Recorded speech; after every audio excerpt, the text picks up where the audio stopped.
Hello my dear students, welcome to my channel Dikshit sir. I am Suraj Dikshit and we are going to read about physical chemistry lecture number 3 my dear students. ठीक है my dear students, हमने पढ़ा था पिछले lectures में first and second में. ठीक है my dear students, जिसमें लेक्चर नंबर फर्स्ट और सेकंड इन दोनों में हमने समझा था my dear students total thermodynamics के बारे में.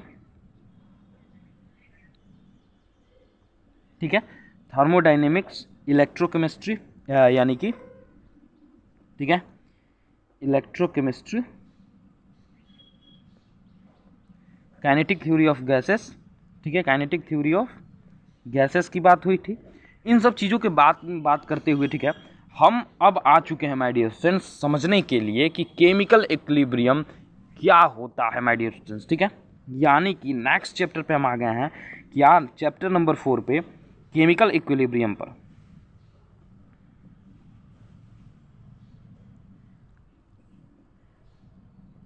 ठीक माय डियर स्टूडेंट्स, चलिए स्टार्ट करते हैं इस लेक्चर को. ध्यान से देखिएगा, इस लेक्चर में हम पूरा सबमिट करने वाले हैं क्योंकि कल आपका पेपर है और आज सब खत्म हो जाएगा. ठीक है, चलिए सब्र करिए. देखिए अब my dear students, chemical equilibrium का होता है जहां पर क्या हो, फॉरवर्ड रिएक्शन है, रेट ऑफ रिएक्शन जो मान लीजिए फॉरवर्ड रेट ऑफ रिएक्शन, और क्या sir ji backward rate of reaction, ये दोनों क्या हो जाएं, सेम हो जाएं. ठीक है, क्या हो जाएं, बराबर हो जाएं. देन वो रिएक्शन क्या होता है, उस समय क्या कहलाता है, केमिकल इक्विलिब्रियम कहलाता है माय डियर स्टूडेंट्स. ठीक है, क्या कहलाता है, केमिकल इक्विलिब्रियम. आप पूछेंगे फॉरवर्ड रिएक्शन क्या होता है, जिसमें इनिशियल फॉरवर्ड डायरेक्शन हो. ठीक है, यानी कि फॉरवर्ड रेट जो उल्टा चलता हो. जैसे मान लीजिए कोई A प्लस बी है, ये मिलके क्या बनाया, C प्लस डी, और ये चाहे C प्लस डी तो ये भी बना सकता है. ठीक है, तो इस चीज़ को हम कहेंगे कि ये क्या है, केमिकल इक्विलिब्रियम में है. कब, मान लीजिए जब क्या हो, इसका रिएक्शन होगा 50%, तो इसका रिएक्शन भी क्या होगा, 50% हुआ. ठीक है, then that is in chemical equilibrium. ठीक है माय डियर स्टूडेंट्स, एक चीज़ समझ लीजिएगा माय डियर स्टूडेंट्स, कई लोग समझते हैं कि the rate at which forward direction and the backward direction reaction are equal. ठीक है, that is known as chemical equilibrium या फिर इक्विलिब्रियम ऑफ रिएक्शन. ठीक है, ये चीज़ सही है. ठीक है, यानी कि जहाँ पे फॉरवर्ड और बैकवर्ड दोनों मिलते हैं, then that is known as equilibrium state. ठीक है माय डियर स्टूडेंट, लेकिन माय डियर स्टूडेंट इस चीज़ को समझ लीजिएगा कि it is not compulsory that the concentration of reactant and product are also equal. ऐसा नहीं है कि क्या केमिकल इक्विलिब्रियम में my dear students, chemical equilibrium में कंसंट्रेशन भी सेम हो, कंसंट्रेशन भी सेम हो, ऐसी बात नहीं है my dear students. Maximum cases में कंसंट्रेशन सेम होता है, लेकिन कंसंट्रेशन सेम हो ऐसा जरूरी नहीं है माय डियर स्टूडेंट्स. ठीक है, तो इस चीज़ को समझ लीजिएगा. मेन पॉइंट यही है कि कंसंट्रेशन की बात करेगा वो चीज़ क्या है. ठीक है, समझ गया केमिकल इक्विलिब्रियम क्या होता है, फॉरवर्ड रिएक्शन बैकवर्ड जब बराबर हो, लाइक दिस एग्जांपल. ठीक है, और समझ गया कि कंसंट्रेशन का क्या महत्व है. इसमें समझिएगा my dear student, by graph ये समझ लीजिए कि फॉरवर्ड रेट ऑफ रिएक्शन आ रहा है, ये बैकवर्ड रेट ऑफ रिएक्शन आ रहा है, ये दोनों मिलके ये जो लाइन बनाए हैं ये क्या है, फॉरवर्ड रेट ऑफ रिएक्शन है, ये बैकवर्ड रेट ऑफ रिएक्शन है. ठीक है, इन दोनों की वजह से ये जो मिला है और ये जो बनी है ये क्या है, केमिकल इक्विलिब्रियम है, केमिकल इक्विलिब्रियम है माय डियर स्टूडेंट्स. ठीक है, अब हम क्या करें कि अगर हमें क्या करना हो इसमें कुछ कैरेक्टरिस्टिक्स की बात करनी है, जैसे कि equilibrium is an open system in not establish. ठीक है, ओपन सिस्टम में क्या होता है, स्टेब्लिश नहीं होता है, कांस्टेंट कंसंट्रेशन होता है इसका. Equilibrium can state either sides. ठीक है, और अगर इस ग्राफ में हम बात करें माय डियर स्टूडेंट्स, अगर इस ग्राफ में क्या हो, किसी इफेक्ट की बात करें, यानी कि समझिएगा किस इफेक्ट की, अगर क्या हो वहाँ पे कैटलिस्ट प्रेजेंट हो, सिंपल कैसे जा रहा था, ऐसे फॉरवर्ड आया, ऐसे बैकवर्ड आया, दोनों मिलकर इक्विलिब्रियम बनाए. लेकिन अगर कोई कैटलिस्ट हो गया तो वो क्या करेगा, रेट ऑफ रिएक्शन को बढ़ाएगा, यानी कि मान लीजिए यहाँ पे जो मिल रहा था वो यहीं पे मिल जाएगा. ठीक है, और फिर कुछ ऐसा बनेगा. ठीक है, यानी कि अगर हम कैटलिस्ट का यूज करते हैं, किसका, कैटलिस्ट का, तो वो क्या करेगा, रेट ऑफ रिएक्शन को बढ़ा देगा. किसको, रेट ऑफ रिएक्शन को इंक्रीज कर देगा माय डियर स्टूडेंट्स. समझ गए. ठीक है, और लॉ ऑफ मास एक्शन यही कहता है. ठीक है, क्या कहता है कि अगर ए और बी है, ठीक है, इस चीज़ को समझिएगा। लॉ ऑफ मास एक्शन के बारे में आइए समझते हैं। समझिए my dear students, law of mass action कहता है कि ए प्लस बी जो है मिलकर क्या बनाता है, कोई प्रोडक्ट बनाता है, ठीक है। तो इसका जो कंसंट्रेशन होगा at all the activity, rate जो होगा उसका वो प्रोपोर्शनल होगा ए की पावर n1 और b की पावर n2 के। ये है क्या, लॉ ऑफ मास एक्शन। इस चीज़ को आप क्लास 12th 11th में पढ़ चुके हैं माय डियर स्टूडेंट्स, ये पढ़ना ज़्यादा जरूरी नहीं है। चलिए बढ़ते हैं आगे। इक्विलिब्रियम कांस्टेंट, ठीक है, इक्विलिब्रियम कांस्टेंट भी आप जानते हैं माय डियर स्टूडेंट्स। साथ में आप जानते हैं कि अगर हम किस चीज़ की बात करें, हम बात करें my dear students, rate of forward is equal to rate of backward, तभी क्या होगा, एट इक्विलिब्रियम होगा, ठीक है। और एक बात समझ लीजिए, अगर केसी की बात करें, कॉन्सेंट्रेशन की बात करें, ठीक है, तो हमेशा क्या होता है formula, C D upon A concentration of B, ठीक है, that is the formula my dear students. ये भी आप पढ़ चुके हैं।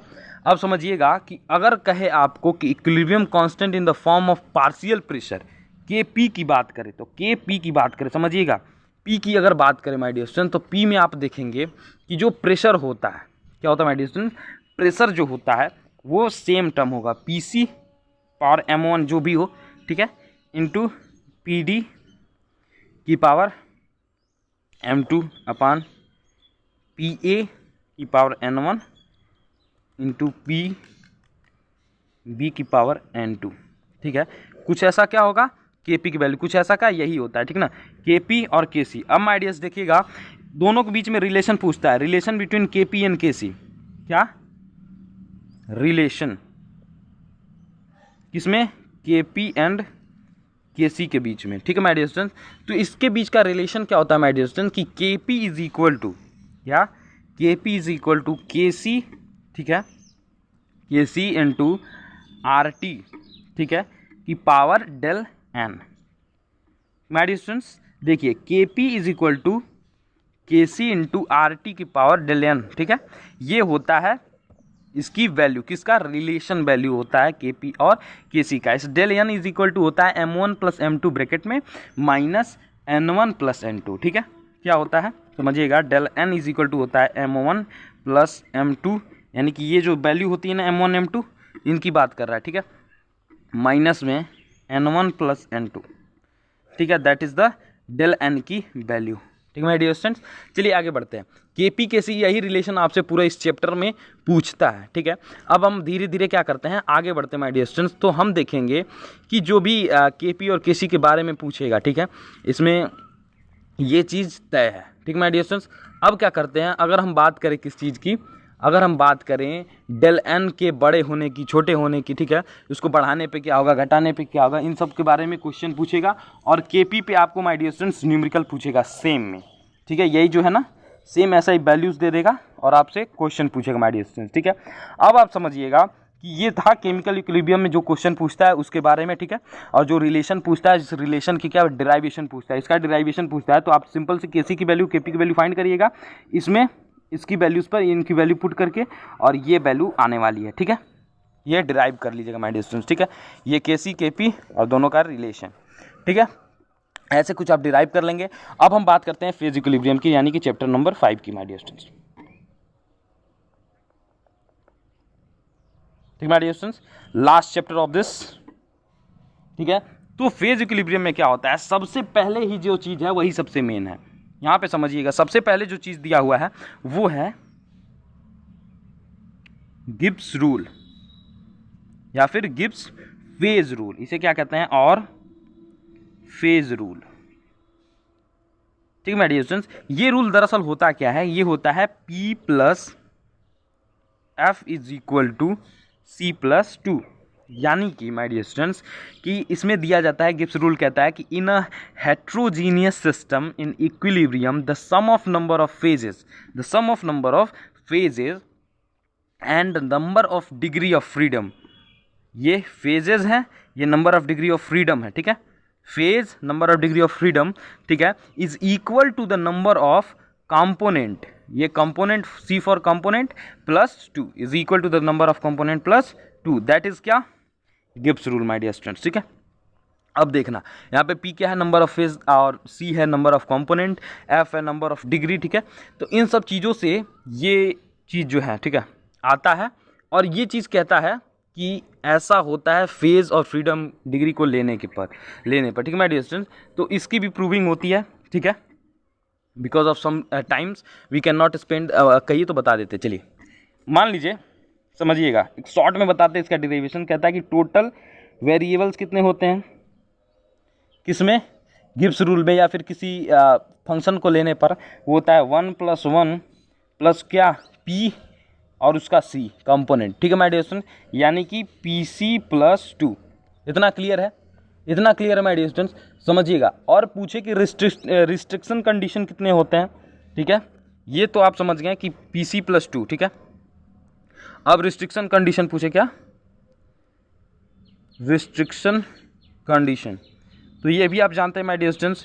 ये क्या होता है, अगर नहीं जानते तो जान लीजिए, ये होता है P + C, क्या, P + C - 1, ये C - 1 ब्रैकेट में रहेगा, ठीक है, = में। अब देखना माय डियर स्टूडेंट्स, अब जो होता है इसको हम कैसे प्रूव कर सकते हैं, ये देखिएगा कि जो नंबर ऑफ फ्रीडम डिग्री होता है, क्या, नंबर ऑफ फ्रीडम की डिग्री होती है, F = वो होता है इन दोनों का प्लस, यानी कि PC + 2 जो पहली वैल्यू थी, यानी कि इस चीज़ को आपने क्या माना, इस चीज़ को आपने इक्वेशन नंबर फर्स्ट माना, इस चीज़ को, ठीक है, और इस चीज़ को सेकंड माना, और दोनों को क्या कर दिया, F के जगह पे पुट किया। देखिए PC + 2 एक ब्रैकेट में माइनस दूसरे ब्रैकेट में रिस्ट्रिक्शन वाला P + C P - 1 ये वैल्यू था, ठीक है। इसको चलिए प्रूव करते हैं। तो हो जाएगा F = ये PC + 2 माइनस का माइनस, इसमें माइनस का मल्टीप्लाई हुआ तो -CP, ठीक है, क्या, -CP और एट लास्ट +C, ठीक है माय डियर स्टूडेंट्स। यहाँ देखिएगा ये PC CP घर गया, बचा क्या my dear students, F = plus का 2, यानी कि प्लस लिखने की कोई ज़रूरत नहीं है, केवल 2 -P + C, ये माइनस का P है तो इधर ला लीजिए, यानी कि P + F = क्या, C + 2। क्या प्रूव हो गया माय डियर स्टूडेंट्स, क्या प्रूव्ड हो गया, ठीक है। तो ऐसे कुछ क्या करते हैं हम, इस चीज़ को प्रूव करते हैं, किसको, गिब्स रूल को माय डियर स्टूडेंट्स, ठीक है। अब पूछता है फेज डायग्राम, फेज डायग्राम पूछता है माय डियर स्टूडेंट्स। तो समझिएगा फेज डायग्राम कैसे बनाते हैं। 3 पॉइंट्स लेते हैं, मान लीजिए क्या, A, ये है B, ये है C, ठीक है, और इन तीनों का कर्व फॉर्म लाके मीट करते हैं, ठीक है। और ये जब जहाँ पॉइंट मीट होता है इसे कहते हैं क्या, ट्रिपल पॉइंट। ये क्या है, O है, O को क्या कहते हैं, ट्रिपल पॉइंट, इधर लिख देते हैं, ठीक है। O को क्या कहते हैं, ट्रिपल पॉइंट, ठीक है माय डियर स्टूडेंट। 1 मार्क्स में पूछता है व्हाट इज ट्रिपल पॉइंट, जहाँ पे 3 फेजेस आके मिलते हैं माय डियर स्टूडेंट, उसे कहते हैं ट्रिपल पॉइंट। ये यहाँ पे 3 चीज़ें मिल रही है, इसका मतलब क्या है समझिएगा। सपोज कर लिए हमने इसे वाटर सिस्टम का बनाया है, क्या बनाया, वाटर सिस्टम का, वाटर सिस्टम का, ठीक है माय डियर स्टूडेंट्स। तो समझिएगा जैसे H2O है, ठीक है, इसे आप सॉलिड है, ठीक है, तो इसे लिक्विड का भी बना सकते हो, H2O किसका, लिक्विड का। फिर इसे गैस का भी बना सकते हो, H2O का, क्या बन गया, गैस। फिर इसे गैस से लिक्विड भी बना सकते हो, लिक्विड से सॉलिड भी बना सकते हो, यानी कि ये पूरा प्रोसेस हो सकता है, ठीक है, ये पूरा प्रोसेस हो सकता है माय डियर स्टूडेंट्स। और इन तीनों प्रोसेस जहाँ पे मिलते हैं इसको कहते हैं ट्रिपल पॉइंट, और ये 3 चीज़ों को डिनोट कर रहा है, ठीक है। तो ये होता है phase diagram of water system, ठीक है माय डियर स्टूडेंट्स। चलिए अब आगे बात करते हैं।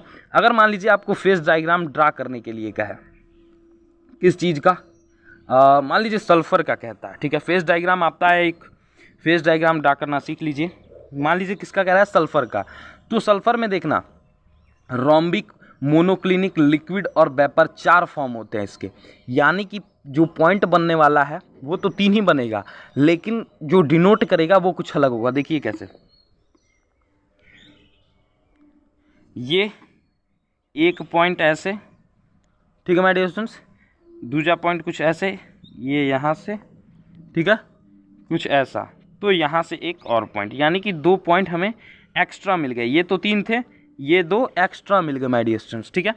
और इस चीज़ को थोड़ा बढ़ा के ले लीजिए डी, क्योंकि हमें 4 पॉइंट कह रहा था क्या, रोम्बिक, मोनोक्लिनिक, लिक्विड और वेपर सल्फर।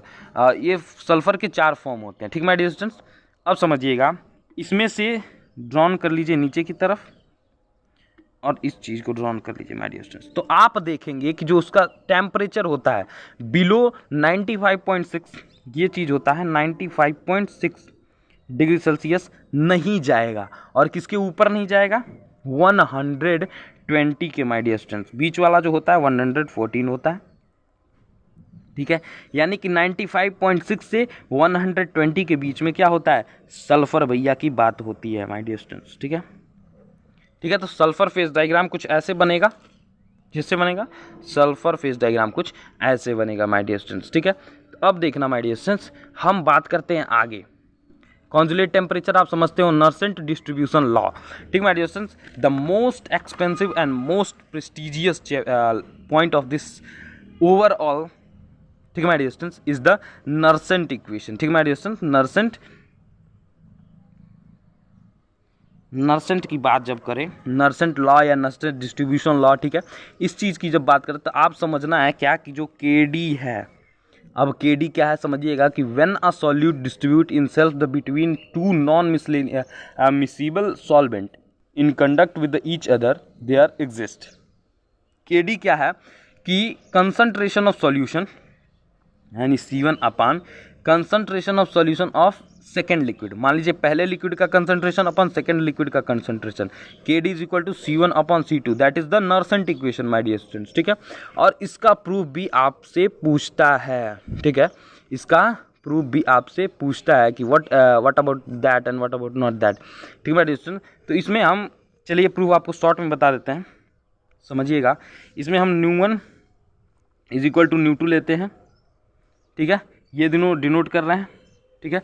अब देखना, एट थर्मोडाइनमिक्स की बात करते हुए तो हम कहेंगे न्यू इज इक्वल टू होता है ν0 प्लस RT/lNA, ये इक्वेशन नंबर 2 होता है। और इसके थ्रू हम दो फेजेस बनाकर क्या करते हैं, इसे अप्लाई करते हैं। तो आप जब अप्लाई करेंगे तो यहाँ पे हो रहा है ν1 plus RT/lNA1 is equal to ν2 plus RT/lNA2, A1 है A2 है, ठीक है। इसके थ्रू आपको मिलेगा A1 अपान, पूरा सॉल्व करने के बाद आपको मिलेगा A1 upon A2 is equal to constant, ठीक है माय डियर स्टूडेंट्स, ठीक है। आप सिर्फ इतना अभी लिखेंगे ना, फिर भी एग्जामिनर गलत नहीं कर सकता है, ठीक ना। ये देखिए, इसके बाद सिंस